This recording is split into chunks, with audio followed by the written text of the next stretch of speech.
Okay. SpongeBob. Yeah. Okay. Now, this is a really big moment for me because I've done a lot of things throughout the church. I've said prayer requests for Don Press, and I've done the soundboard in the big church.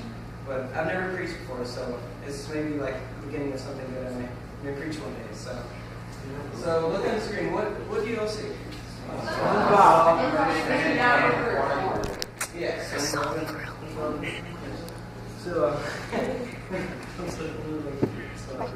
But this is a card. It's a very special card. It's a super holographic special edition. Merman Man Robert Board. The SpongeBob has been looking all over for like all day. He bought like 15 packs of cards. So this one.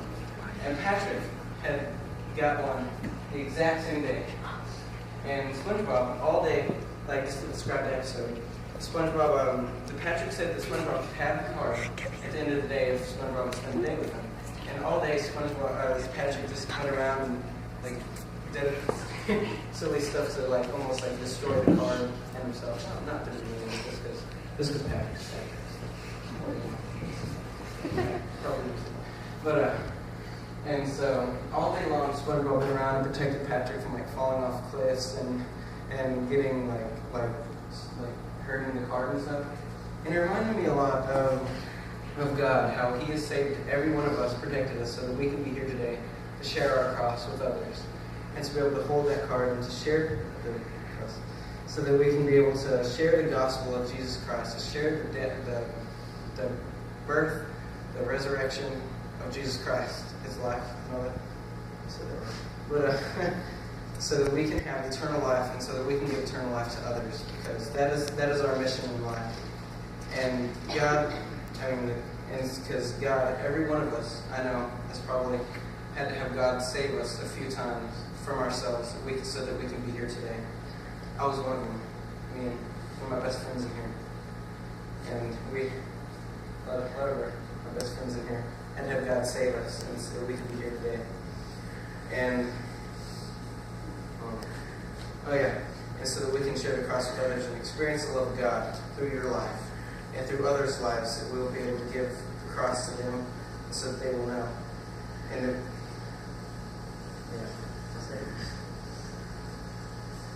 so that we can hold on to the life that God gave you and not give up on the life that God saved you for. So that we can give honor and glory to Him, and so that He will be magnified through your life. I pray that everybody in here has accepted God into our lives. We have asked Him personally to be in our heart. If we haven't, later whenever we pray, I pray that y'all will ask Him into your heart.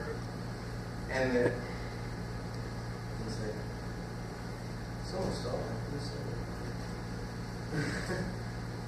And so I'm lost. I'm very lost.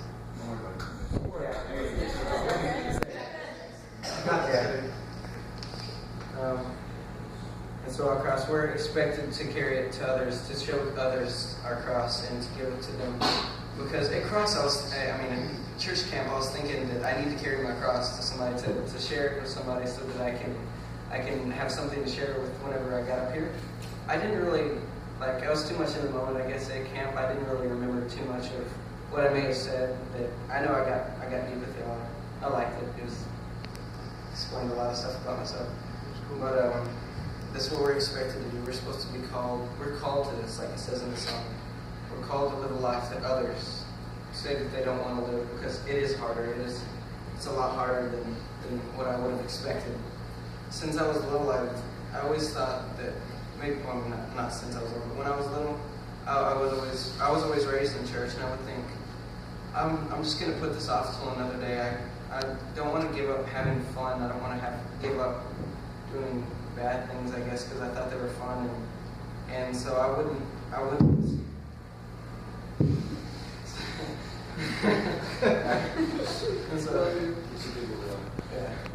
And so I wouldn't come to Him, and I felt that for literally the last couple of weeks, being with y'all, talking with y'all, and Logan here, talking to him, and Luke, and talking to everybody in here, I've got a much better picture of God, as He is a selfish God, but for a while I didn't understand that. I didn't think of it as a good thing, but He is our God. He's the only God that we have and we will ever have, and we need to turn to Him. My verse that I said was my favorite in church camp was, I don't actually know the name of the verse, but that God will not leave us nor forsake us. He is with us, and He will stay with us, and He's always by our side. And that was hard for me to believe a lot, because as I got older, it was hard to me to picture God, because a lot of people who aren't Christians, they say that he's I don't know the word, but they would say that He's not with us. It's a way of living that you learn from the Bible, but God isn't really there. You're getting God from the Bible. You have God.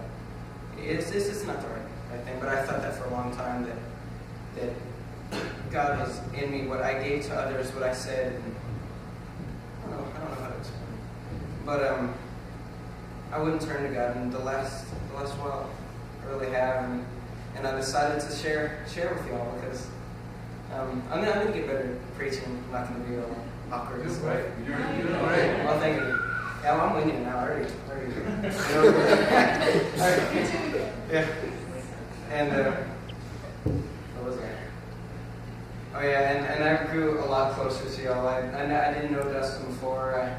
I thought he was just this really far out guy that I was scared to talk to, because he was cooler than me, and it's not good. And it turns out we have a lot of commons. We think a lot together.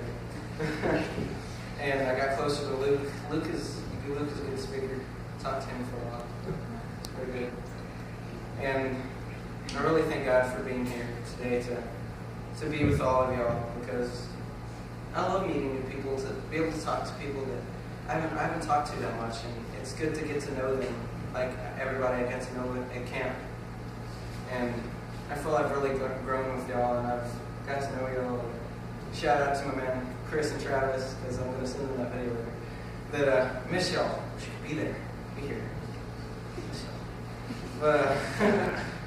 But I think I'm not sure where I should go from here, but